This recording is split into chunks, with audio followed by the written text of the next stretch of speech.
Hi friends, welcome to DSI and TET rapid revision classes. Daily మనం methodology classes explain చేసుకుంటాం కదా. Previous వీడియోలలో Telugu methodology సంబంధించి first lesson explain చేసుకున్నాము, వాటికి సంబంధించిన బిట్స్ కూడా ఎక్స్ప్లెయిన్ చేసుకున్నాము. ప్రీవియస్ ఎస్టర్డే వీడియోలో సెకండ్ లెసన్ ఎక్స్ప్లెయిన్ చేసుకున్నాము, వాటికి సంబంధించి బిట్స్ ఈరోజు ఎక్స్ప్లెయిన్ చేసుకున్నాము. ఫస్ట్ క్వశ్చన్, కవి సార్వభౌముడు అని బిరుదు గల కవి ఎవరు? కవి సార్వభౌముడు: 1 శ్రీనాథుడు, 2 నన్నయ్య, 3 శ్రీకృష్ణదేవరాయలు, 4 తిమ్మరసు. ఆన్సర్ ఈస్ శ్రీనాథుడు. కవి సార్వభౌముడు అని బిరుదు కలది శ్రీనాథుడు. సెకండ్ క్వశ్చన్, దేశ భాషలందు తెలుగు లెస్స అని పలికిన వారు ఎవరు? దేశ భాషలందు తెలుగు లెస్స అని పలికిన వారెవరు?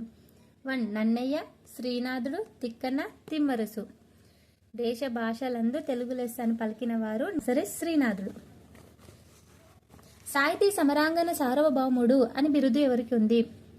సాహితీ సమరాంగణ సార్వభౌముడు. ఇది మన కంటెంట్ ఎక్స్ప్లెయిన్ చేసుకున్నప్పుడు 1-2-3 సార్లు ఎక్స్ప్లెయిన్ చేశాను, ఎందుకంటే ఇది ఇంపార్టెంట్ అని.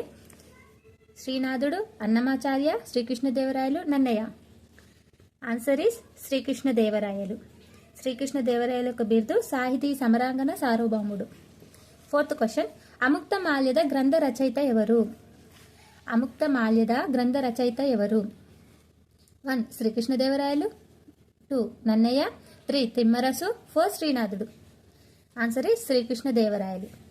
ఫిఫ్త్ క్వశ్చన్, శిశువు సౌందర్య దృష్టిని ఆనందానుభూతిని వ్యక్తం చేయడానికి ఉపయోగపడేది మాతృభాష అని భావించిన వారు ఎవరు? శిశువు సౌందర్య దృష్టిని ఆనందానుభూతిని వ్యక్తం చేయడానికి ఉపయోగపడేదని మాతృభాషను భావించిన వారెవరు? గాంధీజీ. మనం వీడియోలలో ఎక్స్ప్లెయిన్ చేసుకున్నాం దీనికి సంబంధించి కదా, గాంధీజీ. సిక్స్త్ క్వశ్చన్, పరభాష ద్వారా నేర్చే విద్యా సోపానాలు లేని సౌధం వంటిది అని అన్నవారేంటి? పరభాష ద్వారా నేర్చే విద్య సోపానాలు లేని సౌధం వంటిది అని అన్నవారు ఎవరు? గాంధీజీ, బెల్లాడ్, రైబన్, రవీంద్రుడు. Answer is Rabindranath Tagore. రవీంద్రనాథ్ ఠాగూర్ అన్నారు పరభాష ద్వారా నేర్చే విద్య అనేది సోపానాలు లేని సౌధం వంటిది అని చెప్పారు. హరికథ పితామహుడు ఎవరు? Seventh question answer. ఆప్షన్స్ ఏంటంటే విశ్వనాథ సత్యనారాయణ, రవీంద్రుడు, Adibhatla Narayanadasu, Tikkana. Answer is Adibhatla Narayanadasu. Eighth question, భాషా ప్రయుక్త రాష్ట్రాల ఏర్పాటు తర్వాత 1956లో కేంద్ర ప్రభుత్వం విద్యా సలహా సంఘం ఈ సూత్రాన్ని ప్రతిపాదించింది. ఇది నేను చెప్పాను, 1-10 సార్లు చెప్పనవచ్చు, చాలా ఇంపార్టెంట్ అని. క్వశ్చన్ మళ్ళీ చెప్తున్నా. భాషా ప్రయుక్త రాష్ట్రాల ఏర్పాటు తర్వాత 1956లో కేంద్ర ప్రభుత్వం విద్యా సలహా సంఘం ఈ సూత్రాన్ని ప్రతిపాదించింది. ఏ సూత్రాన్ని ప్రతిపాదించింది? త్రిభాషా సూత్రమా, ద్విభాషా సూత్రమా, మాతృభాషా సూత్రం? ఏది కాదు. ఆన్సర్ ఇస్ త్రిభాషా సూత్రం. నైన్త్ క్వశ్చన్, త్రిభాషా సూత్రం వలన ప్రయోజనాలు గుర్తించండి. దేశ సంస్కృతి సాంప్రదాయాలు తెలుస్తాయి. బి 3 భాషలలో అనువాద సాహిత్యం అభివృద్ధి చెందుతుంది. సి ప్రపంచ శాంతి కోరే వ్యక్తులుగా విద్యార్థులు మలచవచ్చు. త్రిభాష సూత్రం వల్ల ఉపయోగాలేంటి? దేశ సంస్కృతి అలవడుతుంది, 3 భాషల్లో అనువాదం ట్రాన్స్లేషన్ వస్తుంది, ప్రపంచ శాంతి కోరే విద్యార్థులుగా మలచవచ్చు. ఇది మనం టెక్స్ట్ బుక్స్లో ఎక్స్ప్లెయిన్ చేసేటప్పుడు లైన్ టు లైన్ ఎక్స్ప్లెయిన్ చేశాను కదా. 3 పాయింట్స్ లైన్ టు లైన్గా ఉన్నాయి.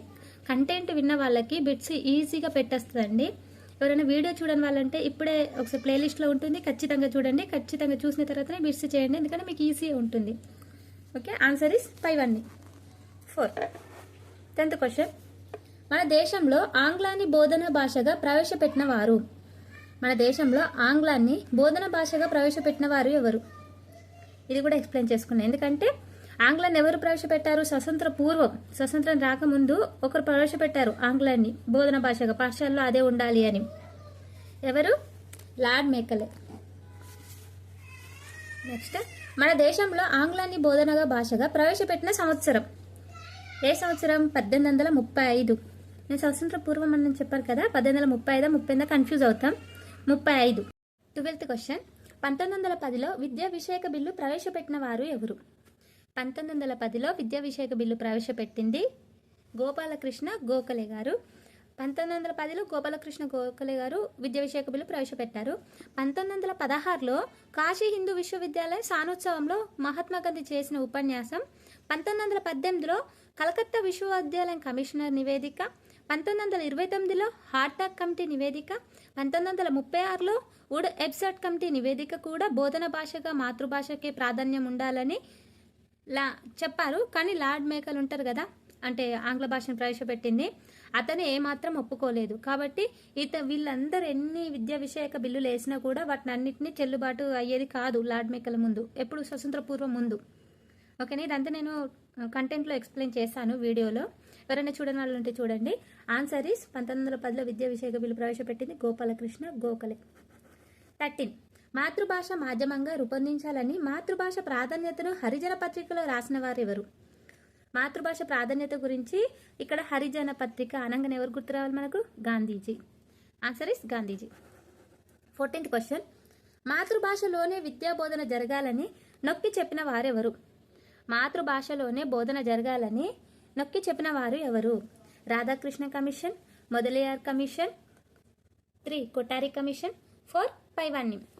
ఇక్కడ చూడండి, మాతృభాషలోనే విద్యాబోధన జరగాలని రాధాకృష్ణ కమిటీ చెప్పింది, మొదలయార్ కమిటీ చెప్పింది, కొఠారి కమిషన్ చెప్పింది. ఆన్సర్ ఇస్ పైవాన్ని, 4th option. 15th question. English చదివిన అందరికీ ఉద్యోగాలు ఇస్తే నా ఉద్యోగం మానుకుంటాను అని అన్నదెవరు? ఇది చాలా చాలా ఇంపార్టెంట్ క్వశ్చన్ అండి. ఇంగ్లీష్ చదివిన వారందరికీ ఉద్యోగాలు ఇస్తే నా ఉద్యోగం మానుకుంటాను అని అన్నదెవరు? A Gandhiji, 2 Vavilala Gopalakrishnayya, 3 Bipin Chandrapal, 4th Gopalakrishna Gokhale. 15th answer is 2 Vavilala Gopalakrishnayya. Okay, English చదివిన వారందరికీ జాబులు ఇస్తే నేను నా ఉద్యోగాన్ని మానుకుంటాను అని అన్నది వావిలాల గోపాలకృష్ణయ్య, గుర్తుంచుకోండి. 16th question. ప్రాచీన భారతదేశంలో ఏ భాషను రాజభాషగా పరిగణించి పరిపాలనా వ్యవహారాలు జరిపేవారు? ప్రాచీన భారతదేశంలో ఏ భాషను రాజభాషగా పరిగణించి పరిపాలనా వ్యవహారాలు జరిపేవారు? 1 ఉర్దూ, 2 తెలుగు, 3 సంస్కృతం, 4 పారశీకం. ఏ భాషను మరి రాజభాషగా పరిగణించి పరిపాలన వ్యవహారాలు జరిపేవారు? సంస్కృతం. సంస్కృతం భాషను యూజ్ చేసి వ్యవహారాలు నడిపేవారు. 17th question. మన దేశ చరిత్రలో రాజుల పరిపాలన కాలంలో ప్రప్రథమంగా తెలుగు భాషకు అధికార ప్రతిపత్తి కల్పించి దాని అభివృద్ధికి దోహదం చేసిన వారు? తెలుగు భాషకు అధికార ప్రతిపత్తి కలిగించి దాన్ని దోహదం చేసిన వారు ఎవరు? తూర్పు చాళుక్యులు, బ్రిటిష్ వారు, పల్లవులు, రేనాటి చాళుక్యులు. ఎవరంటే తూర్పు చాళుక్యులు. ఓకే, ఇది కూడా నేను ఎక్స్ప్లెయిన్ చేశాను కంటెంట్లో. ఖచ్చితంగా వీడియో చూసే ముందు కంటెంట్ చూసి వీడియో బిట్స్ చేయండి, అప్పుడు మీకు ఈజీగా ఉంటుంది.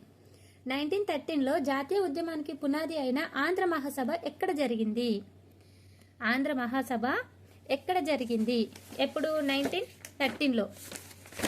ఆన్సర్ ఈస్ ఆన్సర్ ఏంటి? 1 బాపట్ల. బాపట్లలో జరిగింది. 19th question. ఎవరి ఆధ్వర్యంలో 1961లో పరిపాలనకు సంబంధించిన పరిభాషక పదకోశం వెలువడింది? Answer is Ayyadevara Kaleswararao. ఎవరి ఆధ్వర్యంలో 1961లో పరిపాలనకు సంబంధించిన పారిభాషిక పదకోశం వెలువడిందంటే అయ్యదేవర కాళేశ్వరరావు. Answer is 3.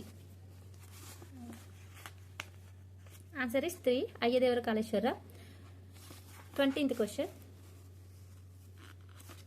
అధికార భాష సంఘం అనే పేరుతో ఒక సంస్థను ప్రభుత్వ శాఖ ఏర్పాటు చేశారు, దీనికి అధ్యక్షుడు ఎవరు? Answer is 1 Vavilala Gopalakrishnayya. అంటే అధికార భాష సంఘం అనే పేరుతో ఒక సంస్థను ప్రభుత్వ శాఖ ఏర్పాటు చేసింది, దానికి అధ్యక్షుడు వావిలాల గోపాలకృష్ణయ్య. 20th answer 1. 21. అధికార భాష వ్యాప్తికి గొప్ప ఉద్యమ స్ఫూర్తిని ఇచ్చిన మహా వ్యక్తి? అధికార భాష వ్యాప్తికి గొప్ప ఉద్యమ స్ఫూర్తినిచ్చిన మహా వ్యక్తి ఎవరు? 21 ఆన్సర్ 3 గోపాలకృష్ణయ్య. వావిలాల గోపాలకృష్ణయ్య అన్నట్టు, గోపాలకృష్ణ గోఖలే కాదండి, వావిలాల గోపాలకృష్ణయ్య. 22 ఆన్సర్. క్వశ్చన్ ఏంటంటే, జిల్లాల్లో విస్తృత పర్యటనలు జరిపి కార్యాలయాల్లో తెలుగు అమలు గురించి విశేష కృషి చేసిన వారు? జిల్లాల్లో గుర్తుంచుకోండి, జిల్లాల్లో విస్తృత పర్యటనలు జరిపి కార్యాలయాల్లో తెలుగు అమలు గురించి విశేష కృషి చేసిన వారు ఎవరు? Answer is 4 Nanduri Ramakrishnacharyulu. Nanduri Ramakrishnacharyulu. 23rd question. భారతీయ భాషలన్నీ పరిశీలించి తెలుగు భాషను ఏకంగా దేశానికి అధికార భాషగా ఉండే అర్హత ఉందని చెప్పిన విదేశీ శాస్త్రవేత్త ఎవరు? ఇక్కడ చూడండి, భారతీయ భాషలన్నీ పరిశీలించి తెలుగు భాషను ఏకంగా దేశానికి అధికార భాషగా ఉండే అర్హత ఉందని చెప్పిన విదేశీ శాస్త్రవేత్త ఎవరు? ఇది వెరీ వెరీ ఇంపార్టెంట్ అండి. ఆన్సర్ ఈస్ కేబిఎన్ హల్డేన్. Answer is 1. మన దేశంలో అత్యధికులు మాట్లాడే భాషల్లో తెలుగు ఏ స్థానంలో ఉంది? మన దేశంలో అత్యధికంగా మాట్లాడే వాళ్ళు తెలుగు ఉంది కదా, మరి తెలుగు స్థానం ఎంత అని అడుగుతున్నారు. ఎంత అయి ఉంటుంది గెస్ చేయండి. నెంబర్ 2. ఓకే.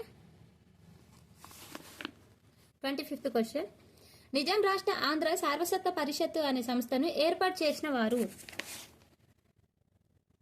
నిజాం రాష్ట్ర ఆంధ్ర సారస్వత పరిషత్ అనే సంస్థను ఏర్పాటు చేసిన వారు లోక నందిరావు నారాయణరావు, బూర్గుల రామకృష్ణారావు, భాస్కర భట్ల కృష్ణారావు. పై అందరూ ఈ నిజాం రాష్ట్ర ఆంధ్ర సారస్వత పరిషత్ అనే సంస్థను ఏర్పాటు చేశారు. ఆన్సర్ ఇస్ 5 అందరూ. 4.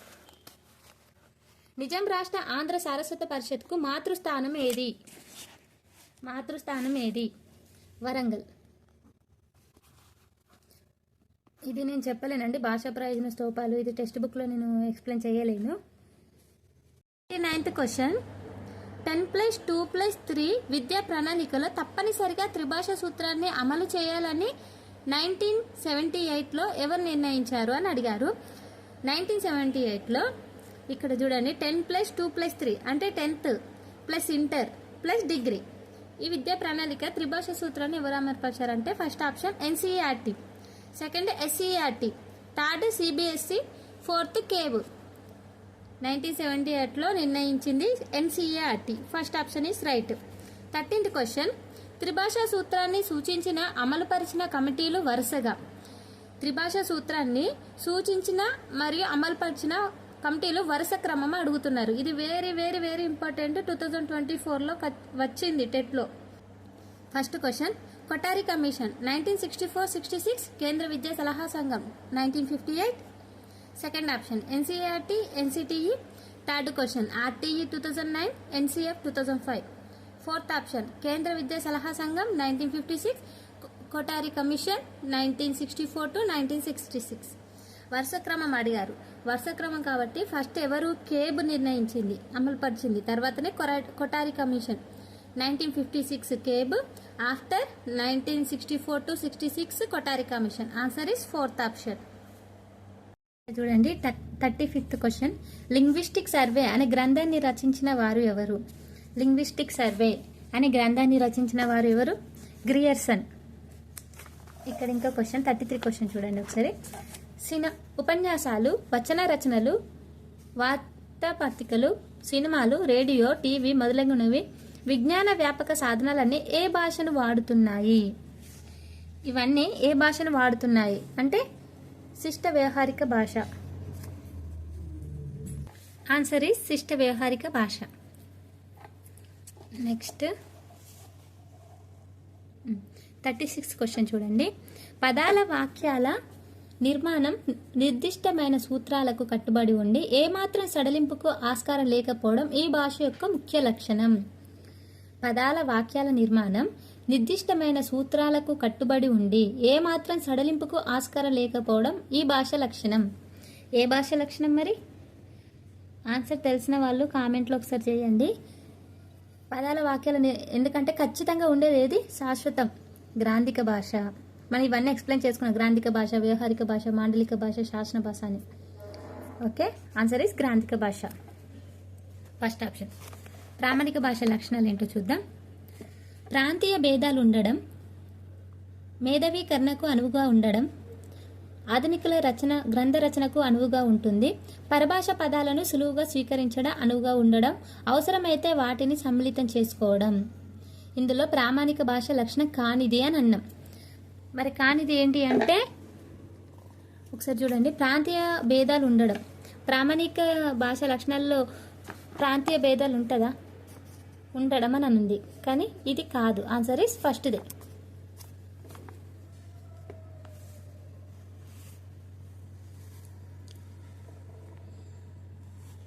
ఇక్కడ గ్రాంధిక భాష లక్షణం కూడా చూద్దాం. గ్రాంధిక భాష లక్షణం కానిదే అని అన్నాం. సరళమైన వ్యాకరణం ఉండడం, సమగ్రమైన వ్యాకరణం ఉండడం, మాట్లాడే భాషతో పొంతన లేకపోవడం, పదాల వాక్యాల నిర్మాణం నిర్దిష్టమైన సూత్రాల కట్టుబడి ఉండి ఏమాత్రం సడలింపుకు ఆస్కారం లేకపోవడం. ఇది కరెక్టే. మాట్లాడే భాషతో పొంతన లేకపోవడం రైటే. సమగ్రమైన వ్యాకరణం ఉంటుంది. ఓకే. సరళమైన వ్యాకరణం ఉంటుందా, సంక్లిష్టంగా ఉంటుందా? ఇది సంక్లిష్టంగా ఉంటుంది కాబట్టి కానిది ఏదంటే సరళమైన వ్యాకరణం. Okay, answer is 1. ఇక్కడ మాండలిక భాష లక్షణాలు కానిది చూద్దాం. మూల భాషలో అంతర్భాగంగానే కొనసాగకపోవడం, పరిమిత ప్రాంతాల్లో జనులు వ్యవహారంలో ఉండడం, ప్రాంతీయత ముద్ర తనదైన ప్రత్యేకత కలిగి ఉండడం, ప్రత్యేకమైన ఉచ్చారణ పలుకుబడి ప్రదయాలు ఉండడం. మరి ఆన్సర్ ఏంటి? మాండలిక భాష లక్షణాలు కానిదేంటిదంటే మూల భాషలో అంతర్భాగం కాగానే కొనసాగుతుంది మూల భాష అంతర్భాగం.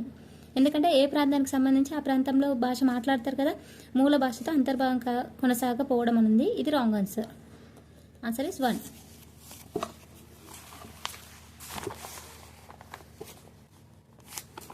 ఇక్కడ 44 క్వశ్చన్. గ్రాంధిక భాష లక్షణాలను గుర్తించండి అని ఉంది. ఇక్కడ గుర్తించండి, ఇంతకుముందు కానిది. సమగ్రమైన వ్యాకరణం ఉండడం, సంస్కృత పదాలను విరివిరిగా వాడడం, క్లిష్టమైన సమాసాలు అలంకరణలు ఎక్కువసేపు వినియోగించడం, పైవన్నీ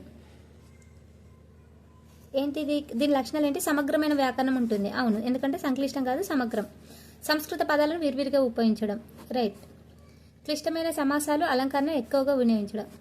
3 కరెక్టే కాబట్టి ఆన్సర్ ఇస్ పైవన్నీ. మరి ప్రామాణిక భాష లక్షణాలు ఏవో చూద్దాం.